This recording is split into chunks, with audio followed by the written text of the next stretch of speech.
Salut toi, c'est Jasmine, alias Proud to be Mine, et travaux ou pas dehors, je déclare officiellement ouverte cette chaîne YouTube.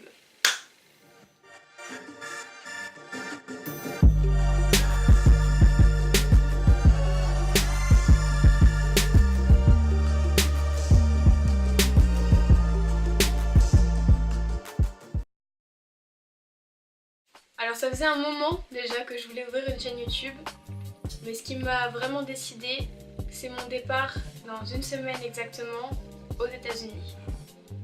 Et non, je ne pars pas pour des vacances, mais je pars y vivre et y travailler pendant 3 mois et demi, 4 mois.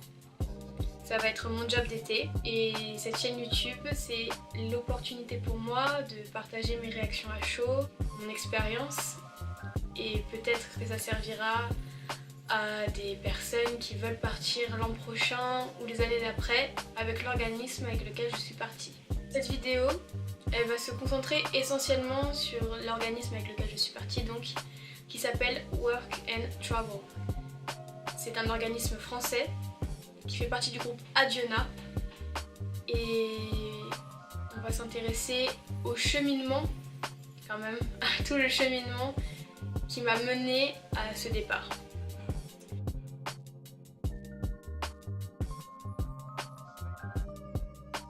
Retour en octobre 2017, il me semble que ça faisait à peine un mois que j'avais terminé mon job d'été de l'été 2017, que je n'avais pas trop apprécié. Et je me suis dit, voilà, il me faut quelque chose d'enrichissant, autant pour moi, pour ma personne, que pour mon CV. J'ai envie de faire quelque chose dans lequel je m'épanouisse. Et pour moi, quoi de mieux pour s'épanouir et pour enrichir un CV, etc., que de partir à l'étranger. Alors pour ma part, je ne suis pas très forte dans les autres langues que le français et l'anglais, et je voulais être bilingue à mon entrée en master.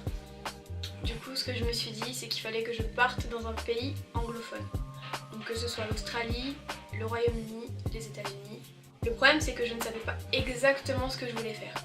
Si je voulais faire jeune fille au pair, si je voulais faire un employé dans un hôtel, enfin bon, je savais pas trop vraiment ce que je voulais faire, et surtout je ne savais pas comment partir en étant encadrée entre guillemets, parce que je ne suis pas une grande aventurière, je suis moyennement débrouillarde et partir juste avec un sac à dos, ça pue la galère pour moi. Du coup, après 3 pages de recherche sur Google, je suis tombée sur le site de Work and Travel. Alors attention, ce n'est pas une vidéo sponsorisée, c'est vraiment mon propre avis par rapport à Work and Travel et Interexchange dont on va parler par la suite. Work and Travel, du coup, vous accompagne du début à la fin de la mise en place du projet de boulot aux États-Unis en fait.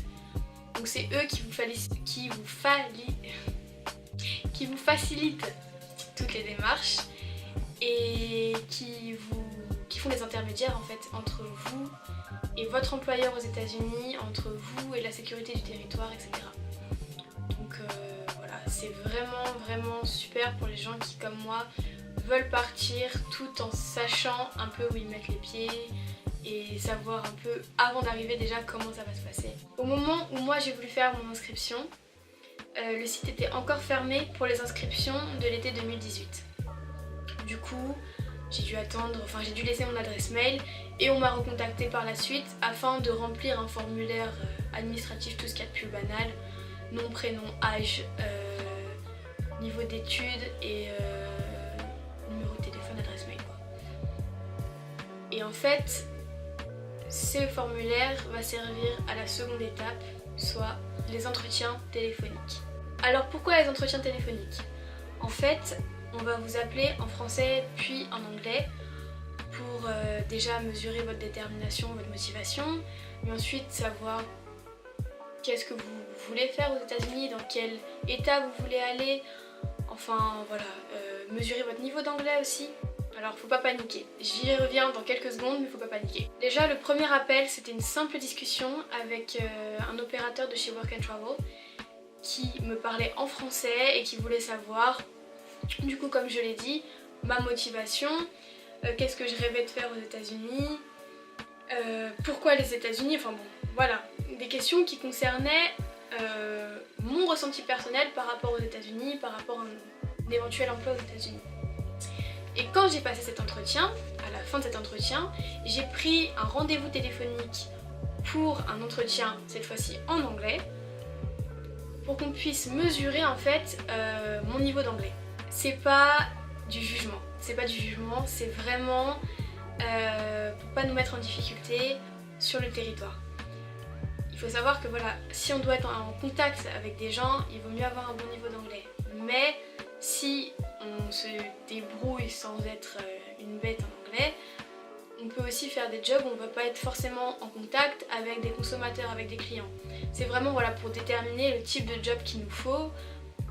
Je pense que c'est vraiment dans une optique de bienveillance cet entretien. En plus, c'était pas des questions très compliquées, vraiment l'entretien s'est très bien passé pour ma part.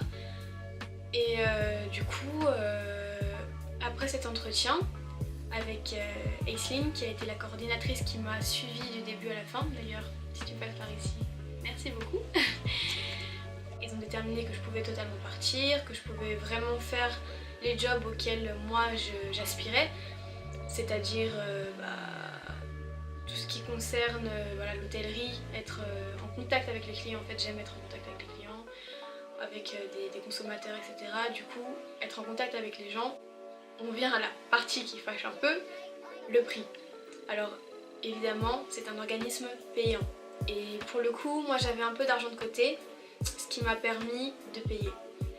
Mais voilà, il faut savoir quand même que c'est, pour ma part, je trouve que ce n'est pas une somme que tous les étudiants ont directement sous la main. C'est un prix un peu élevé, mais honnêtement, ça en vaut la peine. Pour tout ce qui a suivi, c'est là que j'ai vu à quel point on allait être encadré, etc.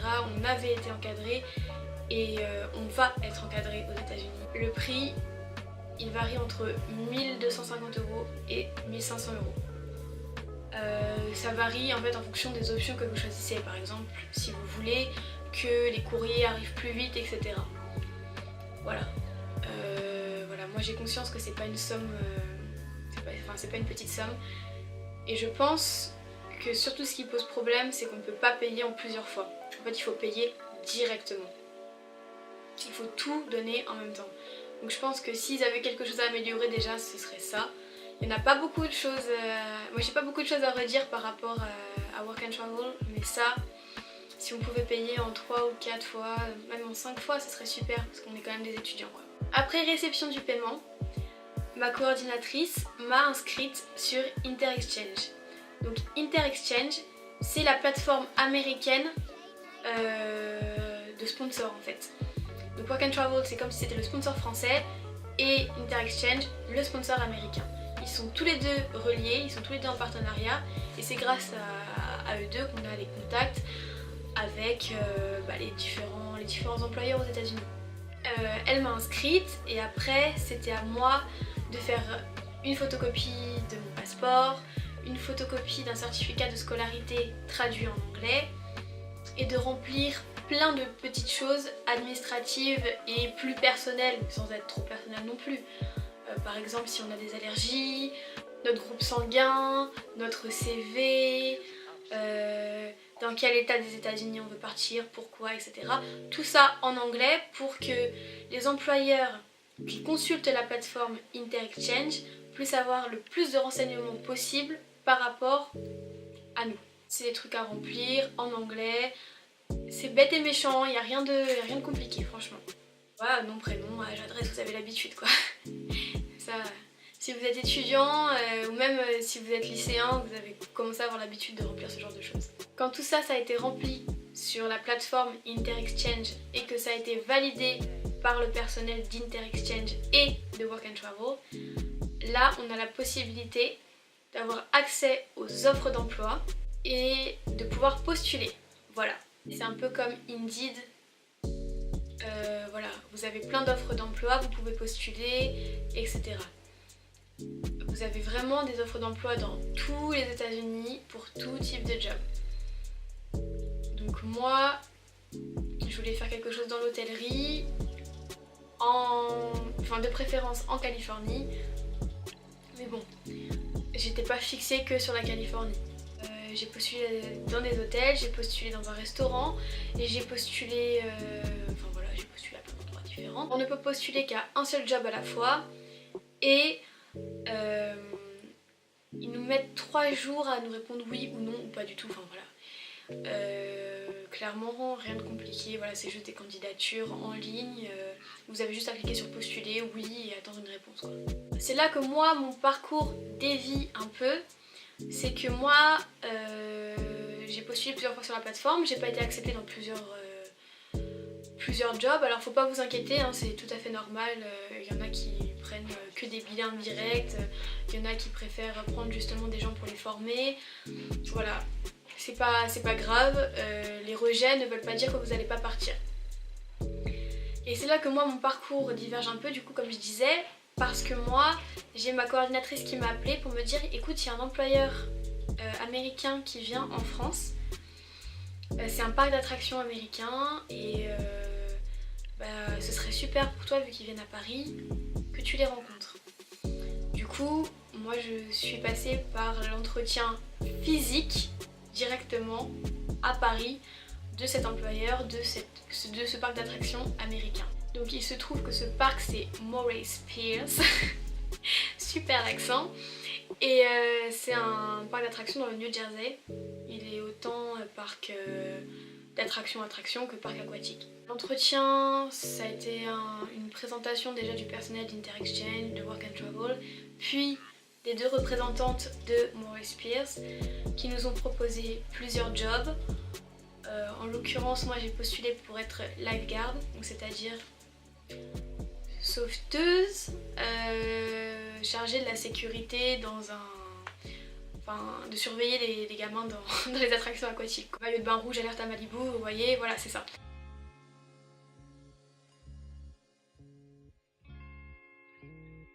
La paperasse. On nous a envoyé un mail pour nous dire qu'on était bienvenus, voilà, vous allez postuler pour partir aux États-Unis grâce à Morey's Piers, etc. On a dû remplir pas moins de 7 formulaires. Et c'est des vrais formulaires administratifs hyper compliqués comme en France, voilà. Et c'est là que Work and Travel interviennent et Interexchange interviennent. Ils nous donnent descriptifs de comment remplir chaque questionnaire. Et ça, c'est génial, c'est absolument génial. On n'a pas de difficulté, on a juste à remplir en fonction de ce qu'on nous dit de remplir. Voilà, il y a des guides pour chaque questionnaire. Donc même s'il y avait 7 questionnaires, il y avait des guides pour chaque questionnaire. Donc après, il y a le temps d'attente. On envoie ça aux États-Unis, on attend que ça arrive, on attend que ce soit validé, etc. Puis on nous envoie notre document de la sécurité du territoire, le DS, bon pour moi c'était le DS 2019, qui nous permet d'aller à l'ambassade demander notre visa de travail parce qu'on ne peut pas partir avec un ATSA vu qu'on va travailler sur le territoire, on part avec un visa de travail. Pour s'inscrire sur le site de l'ambassade, enfin pour prendre un rendez-vous, etc., pour postuler pour le visa, j'ai juste une astuce, si vous utilisez Safari, n'utilisez pas Safari, voilà, il faut que vous utilisez Mozilla Firefox, Google Chrome, Internet Explorer, ce que vous voulez, mais ça ne fonctionnera pas avec Safari. Voilà. C'est long, c'est pénible, c'est des questions êtes-vous un terroriste, etc. C'est pas des films, mais voilà. Après ça, vous avez votre rendez-vous à l'ambassade, et à partir de ce moment-là, après le rendez-vous à l'ambassade qui dure environ une demi-heure, c'est en vérité 20 minutes de queue pour 10 minutes d'entretien et de paperasse, vous êtes paré à partir aux États-Unis. Donc moi j'ai récupéré mon visa il y a un peu moins d'1 mois et je pars dans une semaine. Voilà, j'espère que cette première vidéo vous aura plu.